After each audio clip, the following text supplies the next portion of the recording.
The bone of contention here is the high-handedness. Of what? Of the security authorities. You remember the case of, what's it called? What's his name now? Dele Farotimi. Okay, Dele Farotimi as well. It was the high-handedness we talked about. You charge her for defamation. There's civil and criminal. What we are saying is you charge her for defamation. They came to bring her all the way. Then they put her in front of the police authorities and put her in front of Umahi, and they started to humiliate this woman. It was when they were doing that, she called in Showore. A dramatic series of events unfolded at the FCT Police Command and Wuse Zone 2 Magistrate Court on Thursday as a woman identified as Tracy Nicholas Ohiri, who accused the Minister of Works, David Umahi, of owing her 250 million naira and making unwanted advances towards her as she sought to recover her funds, was arraigned on defamation charges. In a statement posted by activist Omoyele Showore, the court granted her bail. But what followed was a troubling display of alleged judicial interference, with her case file mysteriously disappearing from the court registry, armed mobile police officers arriving at the premises, and attempts made to transfer her to a custodial facility in Kefi, Nasarawa. Well, let's take a look at the chaos that unfolded at court premises. Police! Well done! Idiot! Oppressive Nigeria! We don't do the same thing! We never start to do that! You cannot be. When they follow me fight, then they run! See the policeman, the one that is sent, come.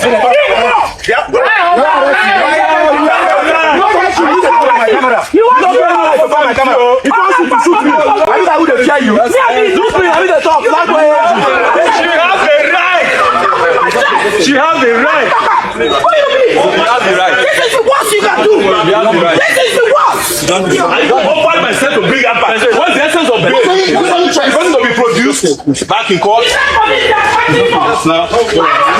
Maybe that today when I go end to this kind of street.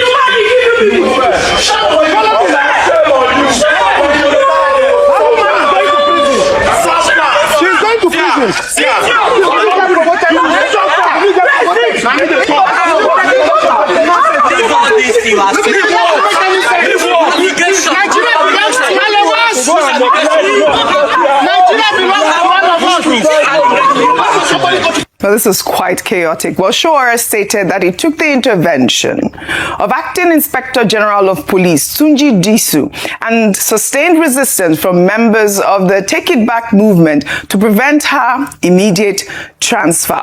Well, meanwhile, Ohiri addressed members of the media, laying bare her allegations. Let's take a look. After 1 year and 8 months, I started asking him for my payment. While I'm asking for my payment, David is asking me out. While I'm asking for my payment, David is asking me to date him. I told him, sir, one day I got so frustrated. I said, sir, can you concentrate and pay me my money? Stop telling me about dating you. I've told you I cannot date you. He became angry and hung up on me. The next thing, he sent me a message which is on my phone right now by David Umahi's number. Everybody that knows David knows this same number. He sent me a phone, an SMS that I insulted him. I will teach you a lesson for insulting me. I can show it to the whole Nigerians. I can show that text message to the whole Nigerians. And do you know the shocking thing? The most shocking thing I've ever witnessed in my life is David Umahi. Right in my face, when he was brought for an interactive section with me by his boy in the police station, in the police force that he's using.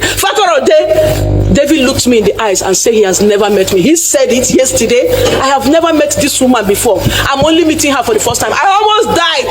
David Umahi said he has never met me. I brought my pictures with David Umahi. I brought evidence showing me and David Umahi in his office as a deputy governor. Fakorede said, how are we sure this is real? God, I wait for Nigeria. Well, reactions are trailing the allegations made by Tracy Nicholas Ohiri against the Minister of Works, David Umahi. With a statement from political analyst Abi Ajali Abi pushing back strongly against the claims, describing them as unsubstantiated and timed to distract from the minister's work. The statement questions why Ohiri waited nearly a decade to go public, arguing that a legitimate debt of that magnitude would have been been pursued through the courts, not social media. And I'll read an excerpt of his statement there. He wrote, "Let us break this down systematically. 1. The question of commercial logic campaign operations at gubernatorial level are not roadside transactions. They involve structured committees, procurement channels, documented approvals, and financial oversight. No serious political campaign operates on verbal promises worth tens of millions of naira. If goods valued at 24.5 million naira were truly supplied, where is the written contract? Where are the delivery notes? Where is acknowledgement of receipt? Where is evidence of demand immediately after the election?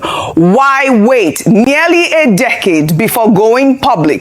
Why election time? Business transactions of that magnitude do not survive on memory. They survive on documentation. The claim that such supplies were executed without advance payment or legally binding agreements stretches credibility beyond reasonable limits. Well, the statement went further to warn against the growing trend of, using viral videos as substitute for legal process and calls on Nigerians to distinguish between genuine whistleblowing and what it describes as weaponized publicity. Dr. Abati, I just had to sum up the whole conversation that has been trending on social media. On one hand, we see Sowore going to, try to help this woman secure her bail. And then, these allegations were very weighty allegations. But you heard the minister yesterday when we took the story saying that, he doesn't know this woman. Even she also admitted that he said he didn't know who she was, which is, quite strange, Dr. Abati. Okay, one, the matter is already before the court of law. Now, she has been granted bail, right? Yeah. Now, the court is a place to pursue the matter. Yes. Parties involved need not resort to self-help. That's number one. And the social media is not a courtroom. If I to take a matter in court and be fighting it on social media, may amount to, just taking your matter into your own hands. You go to court, and the court will only make a decision one way or the other based on evidence that is provided. The ABAB guy that wrote a statement on it, he also has a point when he says this is a commercial transaction. If you are being owed money, then you pursue it. Now, the figures are even, confusing. In some reports, you will see 24.5 million. In another report, you see 304 million. I think you mentioned 250 million. All those details are things that can be sorted out in a court of law. Now, there is the gender narrative there. Umahi title well. He came to my room. Dr. Mati, watch this video. No, but I did. She's a married woman. Yes. So what is she doing in a hotel that another man will tie to wear and come to her room? Those are the questions a lot of Nigerians are asking. These are questions that will be sorted out that lawyers can argue about. So, and then this gender card that will play all the time. Many people will take a decision on the basis of that. If you are aggrieved, if you have contractual issues, if transactions go wrong, the place to go is a court of law. Okay, Rufai has his hands dramatizing it would amount to contempt, either in the face of the court or away from the face of the court. Especially Korea. Rufai, go ahead. Doctor.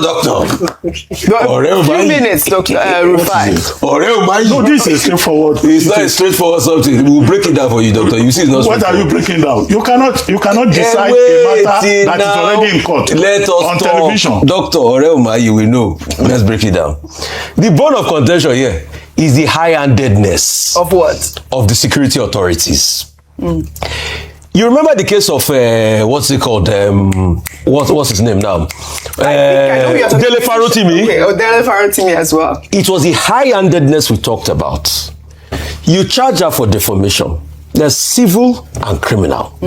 What we are saying is, you charge her for defamation. They came to bring her all the way. Then they put her in front of the police authorities and put her in front of Umahi, and they started to humiliate this woman. It was when they were doing that, she called in Sowore And when he What got, do you mean humiliate? I don't remember. they were shouting, they were talking down at her there. I saw her attacking the minister. No, they were talking at her. That was why he was leaving afterwards. Okay, I didn't watch that part of the video. But This had happened. I saw her like lunch. This at had the happened a minister. day before the court happened. Okay, I watched this video. So they went to bring her all the way from Lagos. They kept her there. They kept her in the cell. They were harassing her. That's when Showore stepped into the matter. And they went to court yesterday. All right? And when they got to court yesterday, they granted her bail. But what they were trying to do is that they were still trying to ensure that the bail was not perfected so that she will sleep. They will take her to Kuje. Horrible. So that was what they were trying to do. That's why the Showore protested, and he even went ahead to call the IGP.